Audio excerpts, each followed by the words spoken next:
नमस्कार, मी नंदेश खेडेकर. माझे कोकणच्या प्राईम टाईम बुलेटिनमध्ये आपल्या सर्वांचं स्वागत. पाहणार आहोत आजच्या ठळक घडामोडी. पैशांशिवाय कामे मंजूर होईनात. वर्क ऑर्डर न दिल्याने सिंधुदुर्गातील 35 रस्त्यांची कामे रखडली. मांडवा जेट्टीजवळ स्पीड बोटीला आग. आगीत बोटीमधील 2 जण जखमी. सिंधुदुर्गमध्ये भारतीय नौसेना दिन साजरा होणार. मोदींच्या सुरक्षिततेसाठी कडेकोट पोलीस बंदोबस्त, तर सिंधुदुर्ग किल्ल्यावरती आकर्षक विद्युत रोषणाई. आणि ग्रामस्थांच्या लोकसहभागातून पाणी आले घराजवळ. जल फाउंडेशनमुळे ग्रामस्थांच्या चेहऱ्यावरती आनंद. पाहूया सविस्तर वृत्त. महाविकास आघाडी सरकारच्या काळात कुडाळ आणि मालवण तालुक्यात मुख्यमंत्री ग्रामसडक व पंतप्रधान ग्रामसडक योजनेमधून 35 रस्त्यांची कामे मंजूर झालेली आहेत. या कामांची निविदा एप्रिल 2023 मध्ये प्रसिद्ध होऊन देखील आता 6 महिने झाले तरी सदर कामांच्या वर्क ऑर्डर देण्यात आलेल्या नाही. त्यामुळे ही कामे रखडलेली आहेत, असा खळबळजनक आरोप आमदार वैभव नाईक यांनी केलाय. पुढील 8 दिवसात निविदेच्या वर्क ऑर्डर देऊन प्रत्यक्ष कामाला सुरुवात झाली नाही तर त्या 35 गावातील लोकांना घेऊन सिंधुदुर्ग जिल्ह्यातील पंतप्रधान मुख्यमंत्री ग्रामसडक योजनेचे कार्यालय बंद करू, असा इशारा आमदार वैभव नाईक यांनी मुख्यमंत्री व पंतप्रधान सडक योजनेच्या अधिकाऱ्यांना दिलेला आहे. सिंधुदुर्ग जिल्ह्यातील CMGSYचे आणि PMGSYची रस्त्याची दुरवस्था झालेली आहे. खरं तर गेल्या 2 वर्षापूर्वी महाविकास आघाडीच्या सरकारमध्ये हे रस्ते मंजूर झाले होते आणि या रस्त्याची निविदा गेल्या नोव्हेंबरमध्ये या रस्त्यासाठी प्रत्यक्ष निविदेला सुरुवात झाली आणि एप्रिल 2023ला या रस्त्यांच्या निविदा पब्लिश झाल्या होत्या. आज ठेकेदारांना रेट आणि ह्या संदर्भात या सगळ्या गोष्टी ह्या निविदा भरल्या गेल्या नव्हत्या, परंतु 2 महिन्यापूर्वी ह्या निविदा भरण्यात आल्या आणि 2 महिन्यानंतर भरल्या निविदा आज जवळजवळ माझ्या या कुडाळ मालवण तालुक्यातील जवळजवळ 35 कामं आहेत. मुख्यमंत्री सडक आणि पंतप्रधान सडकमध्ये या 35 कामाला पैकी एकाही कामाला अजूनपर्यंत वर्क ऑर्डर मिळाली नाही आहे. आज खरं तर आम्ही ही कामं मंजूर झालीत म्हणून जिल्हा परिषदच्या DPTC फंडातनं किंवा इतर फंडातनं सुद्धा त्या रस्त्यावर पैसे खर्च करू शकत नाही आहोत. आज माणगाव झारापसारखा महत्त्वाचा रस्ता असून किंवा अनेक रस्ते असून देत, हे रस्ते आज निविदा मंजूर होऊन सुद्धा या ठिकाणी कामाला प्रत्यक्ष सुरुवात होत नाही. का होत नाही तर या ठिकाणी मी जबाबदारीने बोलतोय की या ग्रामविकास विभागाचे अधिकारी असतील, ग्रामविकास विभागाचे मंत्री असतील, हे पैसे घेतल्याशिवाय या कामाला निविदाला मंजुरी देत नाहीत आणि वर्क ऑर्डर देत नाहीत. त्यामुळे ही कामं जवळजवळ 6 महिने आज ही कामंच्या वर्क ऑर्डर देण्याचं थांबलेलं आहे. आमच्या प्रशासनाला आज भेटलो सगळे माझे सहकारी आणि लोकप्रतिनिधी आणि प्रशासनाला असा इशारा दिला आहे की येणाऱ्या 8 दिवसामध्ये या निविदा जर ओपन झाल्या नाहीत आणि या निविदाच्या वर्क ऑर्डर जर ठेकेदारांना मिळाल्या नाहीत आणि कामाला जर सुरुवात झाली नाही तर मुख्यमंत्री सडकचे हे कार्यालय आहे सिंधुदुर्ग जिल्ह्यात ते आम्ही बंद करू. मुख्यमंत्री एकनाथ शिंदे यांच्या रत्नागिरी दौऱ्यात पॉलिटेक्निकच्या विद्यार्थ्यांना कार्यक्रमाला उपस्थित राहण्यासाठी वेटीस धरण्याचा प्रयत्न झाल्याचा आरोप झाल्याने मोठी खळबळ उडाली. मुख्यमंत्र्यांच्या रत्नागिरी येथील कार्यक्रमाला गर्दी जमवण्यासाठी विद्यार्थ्यांना वेटीस धरून त्यांना धमकावले जात आहे. यांना हे अधिकार कोणी दिले? जर का काही विपरीत घडले तर गाठ आमच्याशी आहे असं लक्षात राहू द्या, असा थेट इशारा देत या सगळ्याचा जाहीर निषेध रत्नागिरी येथील शिवसेनेचे उद्धव ठाकरे गटाचे युवासेना तालुका प्रमुख व शहर संघटक प्रसाद सावंत यांनी केलाय. हे पत्र आज दिवसभर सोशल मीडियावरती चांगलंच व्हायरल झालंय. हा विषय मोठा चर्चेचा विषय ठरलाय. या विद्यार्थ्यांना मुख्यमंत्र्यांच्या कार्यक्रमस्थळी ST बस म्हणून नेण्यात आले याचे पुरावे आपल्याकडे आहेत. तसंच STचा व्हिडिओ असून आपण काही फोटो फेसबुकवरती पोस्ट केले आहेत अशी माहिती देखील प्रसाद सावंत यांनी दिली. तसंच विद्यार्थ्यांचे कोणते नुकसान करण्याची धमकी देत तसं काही प्रयत्न झाल्यास गाठ आमच्याशी आहे असा खणखणीत इशारा दिल्याने शासकीय तंत्रज्ञान महाविद्यालयाच्या कारभारावरती आता प्रश्नचिन्ह देखील उपस्थित राहिले. महाराष्ट्राचे मुख्यमंत्री एकनाथ शिंदे काल रत्नागिरी जिल्ह्याच्या दौऱ्यावर आले असता रत्नागिरी शहरात त्यांचा एक कार्यक्रम आयोजित करण्यात आला होता. या कार्यक्रमाला गर्दी जमविण्यासाठी माझा जाहीर आरोप आहे, आमच्या संघटनेचा जाहीर आरोप आहे, या सभेला गर्दी जमविण्यासाठी शासकीय महाविद्यालयातील तसेच शहरालगतच्या महाविद्यालयातील विद्यार्थ्यांना वेठीस धरण्यात आले. शासकीय तंत्रनिकेतनचे प्राचार्य यांनी तर लेखी आदेश काढून सिव्हिल ड्रेसवर विद्यार्थ्यांना बोलवले व जर विद्यार्थी आले नाहीत तर त्यांना परीक्षेचे हॉल तिकीट दिले जाणार नाही अशी धमकी या प्राचार्यांनी दिली. या घटनेचा आम्ही जाहीर शब्दात निषेध करतो.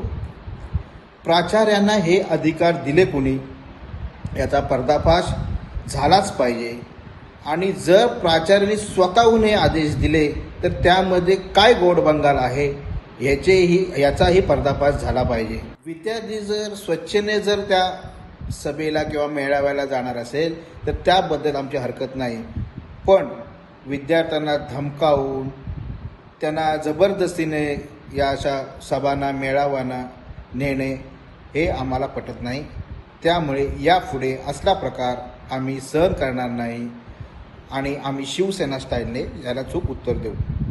आपण निळ्या आणि हिरव्या रंगाचे कुत्रे आणि प्राणी पाहिले आहेत का? रत्नागिरी जिल्ह्यातील सर्वात मोठी रासायनिक MIDC असलेल्या लोटे परशुराम MIDC मध्ये वेगळे चित्र सध्या पाहायला मिळते. प्रदूषणाच्या मुद्द्यावरून नेहमीच या ना त्या कारणामुळे चर्चेत असलेल्या MIDC मध्ये मोकाट फिरणारी कुत्री अक्षरशः रंगीबेरंगी दिसत आहेत. प्राणी मित्रांनी ही बाब निदर्शनास आणून दिली असून लोटे MIDC परिसरात आढळणारी कुत्री तसेच पाळीव प्राणी हिरव्या निळ्या रंगाची झालेली पाहायला मिळत आहेत.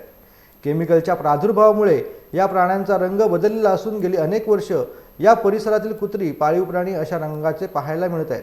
महत्त्वाचे म्हणजे ॲनिमल प्रोटेक्शन विभाग आणि संस्थांनी या केमिकलच्या प्रादुर्भावामुळे त्यांच्या आरोग्यावरती कोणता परिणाम होतोय का आणि कसा याबाबत पाहणी करणे आणि त्या संदर्भात उपाययोजना करणं गरजेचं आहे.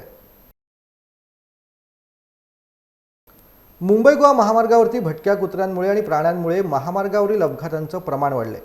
शुक्रवारी चिपळूण तालुक्यातील वालोपे या ठिकाणी म्हैस आडवी आली म्हणून खेडमधील एका व्यक्तीचा जागेवरती मृत्यू झाल्याची घटना घडली. अशाच प्रकारे दिवस रात्र खेडमध्ये देखील महामार्गावरती मोकाट गुरांबरोबरतीच भटक्या कुत्र्यांचा देखील मोठा त्रास सहन करावा लागतोय. मध्यरात्री भटकी कुत्री टोळीने महामार्गावरती फिरत असतात. एवढंच नाही तर दुचाकीस्वार आणि काही वाहनांवरती भटकी कुत्री हल्ले देखील करतात. संबंधित विभागाने याचा तात्काळ बंदोबस्त करण्याची मागणी वाहन चालक व परिसरातील नागरिकांकडून सध्या जोर धरत आहे. 4 तारखेला होणाऱ्या नौसेना दिनाच्या कार्यक्रमासाठी पंतप्रधान नरेंद्र मोदी मालवणात येणार आहेत. मोदींच्या सुरक्षिततेसाठी कडेकोट पोलीस बंदोबस्त आजपासून ठेवण्यात आलाय. मुंबई, ठाणे, रायगड, पालघर, कोल्हापूर, सांगली, सातारा व रत्नागिरी इथून पोलीस कुमत तैनात करण्यात आलेली आहे. संपूर्ण मालवण शहराला पोलीस छावणीचं सध्या स्वरूप प्राप्त झालंय. ज्या मार्गावरून मोदी जाणार आहेत त्या मार्गावरील स्पीड ब्रेकर हटवण्यात आले, तर रस्ता नूतनीकरण करण्यात आला असून रस्त्यावरती येणाऱ्या फांद्या देखील तोडलेल्या आहेत. तसेच 4 तारखेला जिथून जिथून मोदींचा ताफा जाणार आहे तिथल्या लोकांना त्या दिवसासाठी काही खास नियम देखील घालून देण्यात आले. त्यावेळी अत्यावश्यक कामाशिवाय नागरिकांनी रस्त्यावरती येऊ नये. गुरे, कोंबडी, कुत्रे त्या दिवशी रस्त्यावरती येणार नाही त्याची खबरदारी घ्यायला सांगितलेली आहे. पंतप्रधान मार्गक्रमण करणाऱ्या रस्त्यावरील अत्यावश्यक सेवेची दुकाने सोडून इतर दुकाने बंद ठेवण्याच्या सूचना देखील देण्यात आल्या. एकूणच प्रशासनाकडून मोदींच्या दौऱ्यासाठी चोख आणि कडेकोट बंदोबस्त करण्यात आलेला आहे.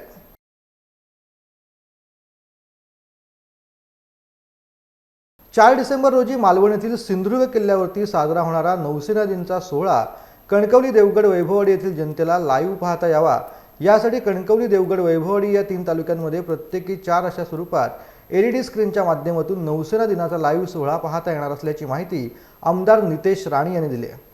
4 डिसेंबर सिंधुदुर्गच्या इतिहासामध्ये फार मोठा क्षण आहे. 4 डिसेंबरला नौदल दिवस आपल्या मालवण तालुक्यामध्ये सिंधुदुर्गामध्ये साजरा होणार आहे. छत्रपती शिवाजी महाराजांच्या कार्याला ह्याच्यापेक्षा मोठी मानवंदना कृतीतून अजूनपर्यंत कोणीच दिली नसेल. यासाठी देशाचे आदरणीय पंतप्रधान नरेंद्र मोदीजींचे एक सिंधुदुर्गवासी म्हणून मी मनापासून त्यांचे आभार मानतो. हा दिवस माझ्या कणकवली, देवगड, वैभववाडीच्या जनतेला अनुभवायला मिळावा ह्यासाठी मी माझ्या 3ही तालुक्यामध्ये विविध जागी स्क्रीनवर हा पूर्ण कार्यक्रम लाईव्ह दाखवण्याचा ठरवलेला आहे, जेणेकरून माझ्या सामान्य जनतेला हा ऐतिहासिक क्षण अनुभवायला मिळाला पाहिजे. ह्या 3ही तालुक्यामध्ये 12 स्क्रीन आम्ही जनतेसाठी लावणार आहोत, जेणेकरून हा ऐतिहासिक कार्यक्रम माझ्या मतदारसंघातल्या जनतेला अनुभवायला मिळावा ह्यासाठी केलेला हा छोटासा प्रयत्न. मांडवा येथे भर समुद्रात एका खासगी स्पीड बोटीने अचानक पेट घेतल्याची घटना दुपारी 1 वाजण्याच्या सुमारास घडली. मांडवा जेट्टीजवळ उभ्या असलेल्या स्पीड बोटीने अचानक पेट घेतला. या आगीत 2 जण जखमी झाले असून त्यांना सरकारी दवाखान्यात उपचारासाठी पाठवण्यात आले. एका बोटीच्या सहाय्याने आग विझवण्याचा प्रयत्न सुरू असल्याची माहिती मांडवा सागरी पोलीस ठाण्याच्या पोलिसांनी दिली. मात्र आगीचे कारण अद्यापही स्पष्ट झालेलं नाही. बोट जळल्याने प्रचंड नुकसान झाल्याची माहिती मांडवा येथील बंदर निरीक्षक आशिष मानकर यांनी दिलेली आहे. मराठी पाट्यांच्या मुद्द्यावरती मनसे पुन्हा एकदा आक्रमक झाल्याचं दिसून आलंय. दुकानांवरील इंग्रजी पाट्यांविरोधात मीरा भाईंदरमध्ये मनसे आक्रमक झाले. मराठी पाट्या लावण्याची 25 नोव्हेंबर ही अंतिम मुदत होती.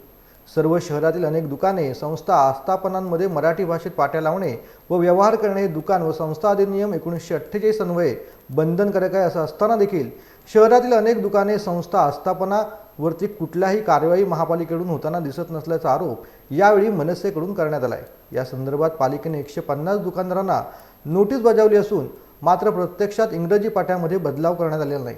त्यामुळे मनसे जोरदार आक्रमक झाली आहे. राज्यात कांद्याचे भाव गगनाला भिडत असताना बाजारपेठेत 70 रुपये किलो कांदा विक्री होत असल्याने सर्वसामान्य नागरिकांच्या डोळ्यात कांद्याने पाणी आणलंय. त्यामुळे सर्वसामान्यांच्या जीवनावश्यक वस्तूंचं हित जोपासत भाजपने पेण तालुक्यातील नागरिकांसाठी आज अल्प दरात कांदा विक्री केली. पेणमधील भाजप कार्यालयामध्ये आज जिल्हा परिषदेच्या माजी सदस्या कौशल्या पाटील यांच्या हस्ते एका नागरिकाला 5 किलो कांदा 10 रुपये दराने देण्याचा शुभारंभ करण्यात आला. यावेळी माजी आमदार धैर्यशील पाटील, पेण विधानसभा मतदारसंघ प्रमुख प्रसाद भोईर, भाजप जिल्हा उपाध्यक्ष वैकुंठ पाटील, माजी जिल्हा परिषद अध्यक्षा निलिमा पाटील, बाजार समिती सभापती जयप्रभा म्हात्रे, प्रफुल्ल म्हात्रे, डी बी पाटील, संजय डुंगर, केडी म्हात्रे, सरपंच मुरलीधर भोईर, अमित पाटील, उपसरपंच हरेश पाटील आदींसह कार्यकर्ते यावेळेला उपस्थित होते. भाजपने सर्वसामान्य नागरिकांसाठी कांदा विक्री करण्याचा मानस डोळ्यासमोर ठेवून पेणच्या नागरिकांसाठी अल्प दरात कांदा विक्री करण्यात येत असल्याने नागरिकांनी याला उत्स्फूर्तपणे प्रतिसाद दिलाय.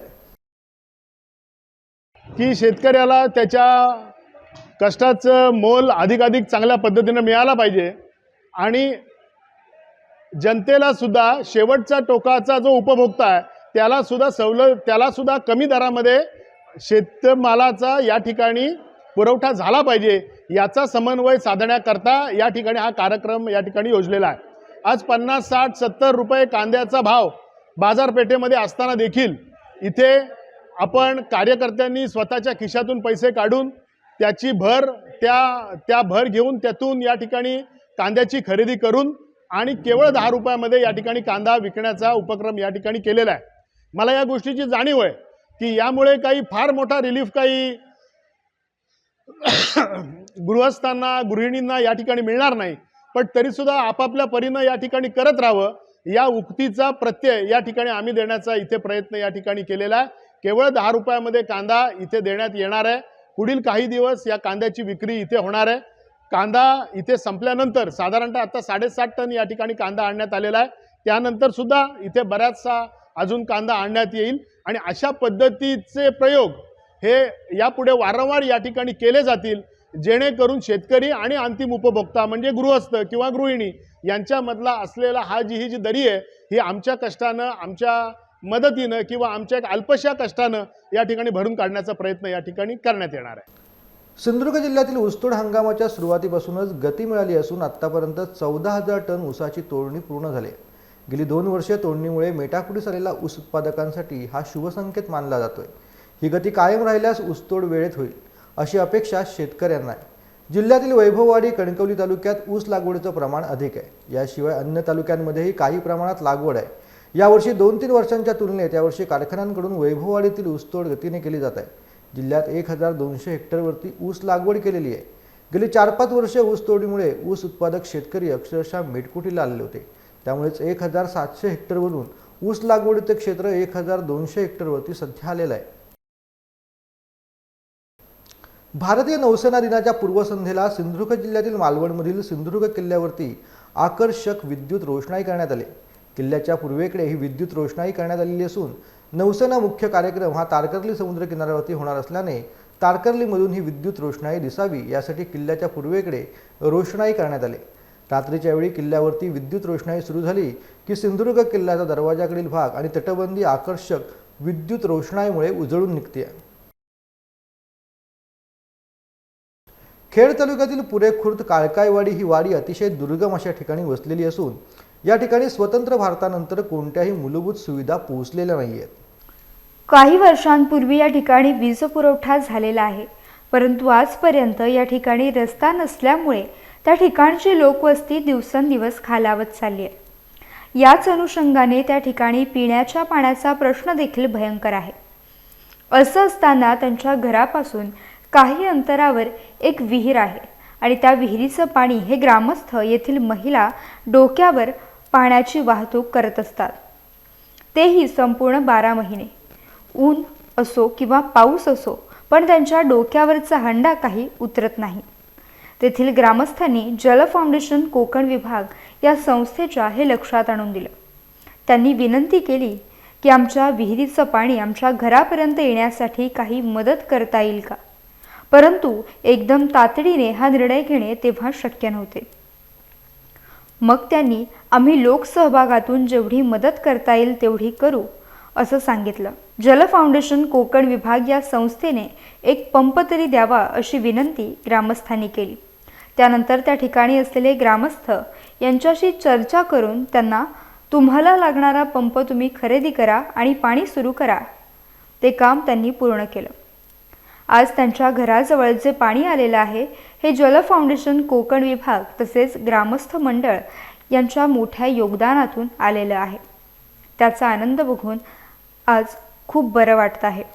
काही ठिकाणी शासकीय योजनांचा अभाव आहे, त्या योजना त्या ठिकाणी पोहोचत नाहीत, तेव्हा त्यांना या सगळ्या गोष्टींपासून वंचित राहावे लागते. शासनानं दखल घेऊन या वाढीसाठी योग्य नियोजन करून रस्ता असेल, पाणी किंवा इतर गोष्टी असतील, या योजना त्यांच्यापर्यंत पोहोच करून त्यांना जीवदान द्यावं अशी अपेक्षा यावेळी व्यक्त करण्यात आली. ब्युरो रिपोर्ट, माझे कोकण, खेड, रत्नागिरी. देशात अनेक राज्यात विज्ञानावरती काम करणाऱ्या अगस्त्य इंटरनॅशनल फाउंडेशन या संस्थेच्या वतीनं दिनांक 28 नोव्हेंबर 2023 रोजी मुंबईतल्या नेहरू विज्ञान केंद्रात माननीय नामदार मंत्री अतुल सावे यांच्या हस्ते क्रियादी संच वितरण कार्यक्रमाचं आयोजन करण्यात आलं होतं. याप्रसंगी मंत्री महोदय यांनी विद्यार्थ्यांनी तयार केलेले मॉडेल, विविध वैज्ञानिक किट, अगस्त्याची प्रकाशने यांच्या प्रदर्शनाला भेट देत उपस्थितांची मने जिंकली. यावेळी विविध विद्यार्थी तसेच शिक्षक यांनी आपले अनुभव कथन करत त्या संदर्भात माहिती सादर केली. अगस्त्यामुळे आमच्यात खूप मोठा बदल झाला, आमच्यात आत्मविश्वास निर्माण झालेला आहे. कुप्पम म्हणजे शिक्षकांसाठी पंढरी असून कुप्पमला जाऊन आल्यावरती शिक्षकांच्या दृष्टिकोनाने व्यापक होत असून तो विद्यार्थी केंद्रित शिक्षण, कृतीयुक्त शिक्षण असा होत आहे. अगस्त्याच्या वतीने राबवण्यात येणारे विविध उपक्रम हे नाविन्यपूर्ण व विद्यार्थी, शिक्षक, पालक यांच्या दृष्टीने उपयुक्त असल्याचं मत देखील माननीय मंत्री अतुल सावे यांनी आपले मनोगत व्यक्त करताना सांगितलं आहे. आजकाल सगळी गोष्टी ॲडव्हान्स टेक्नॉलॉजीमध्ये चालू आहे. काय होतं आता मुलं लॅपटॉप आणि मोबाईलमध्ये असतात. दिस इज अ प्रॅक्टिकल नॉलेज आणि प्रत्येकाला प्रॅक्टिकल नॉलेज असणं हे अतिशय गरजेचं आहे. काहीतरी नाविन्यपूर्ण त्यांच्या हातून पण तयार होईल, घडेल. कारण की मी सांगितलं तसं आजकाल टेक्नॉलॉजी 3D डिझाईन तयार करतात, प्रोटोटाईप मॉडेल्स बनवतात आणि ते प्रोटोटाईप मॉडेल पुढे अप्रूव्ह झालं की, आणि मी इंडस्ट्रीमध्ये मला माहिती आहे प्रत्येक आम्ही जो कुठला प्रॉडक्ट बनवतो त्याचं प्रोटोटाईप मॉडेल तर बनवणं कंपल्सरी असते, मॅन्डेटरी असते. कारण की त्याचं अप्रूव्हल जोपर्यंत मिळत नाही तोपर्यंत आम्हालाही मेन प्रॉडक्ट करता येत नाही.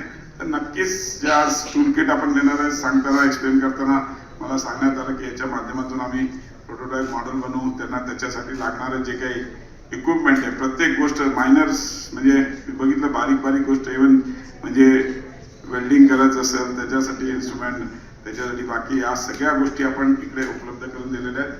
नक्कीच या माध्यमातून सगळ्या विद्यार्थ्यांना चांगलं ट्रेनिंग मिळेल. पाचगणी भागात पर्यटनाला चालना देण्यासाठी पाचगणी फेस्टिवलचं आयोजन करण्यात आलं आहे. या फेस्टिवलमध्ये मुख्य आकर्षण ठरतं आहे ते म्हणजे टेबल लँडवरती घेतला जाणारा पतंग महोत्सव. वेगवेगळ्या आकारातील कार्टून पात्र असलेले पतंग या मोठ्या पठारावरती उडवले जातात आणि या पतंग महोत्सव पाहण्यासाठी राज्यातून अनेक पर्यटकांनी या ठिकाणी हजेरी लावलेली आहे. तसंच पाचगणीमधील शाळेतील बालगोपाळसुद्धा या पतंग महोत्सव पाहण्यासाठी पठारावरती दाखल झालेले आहेत.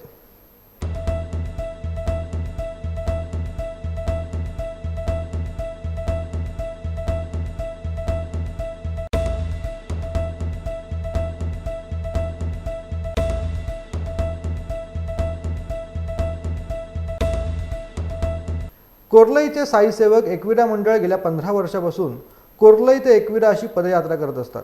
यावर्षी त्यांना प्रत्यक्ष भेटून भाजप रायगड जिल्ह्याचे उपाध्यक्ष दिलीप भोईर यांनी शुभेच्छा दिल्या आणि काही पावलं एकवीर आईची पालखी खांद्यावरती घेतली. सुखद आणि आत्मबल वाढवणारा हा अनुभव असल्याचं त्यांनी सांगितलंय.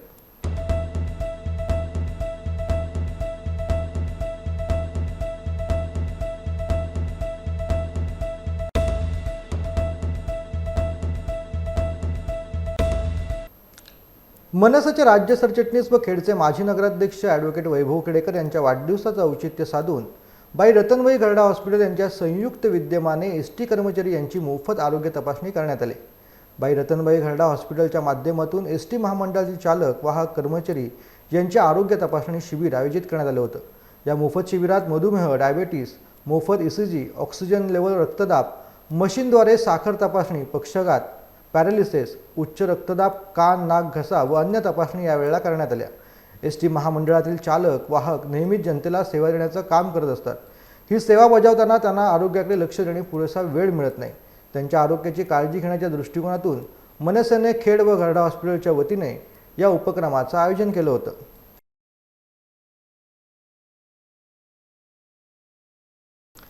आता वेळ झाली माझं कोकणच्या प्राईम टाईममध्ये इथंच थांबण्याची. मात्र तुम्ही पाहत राहा फक्त माझे कोकण.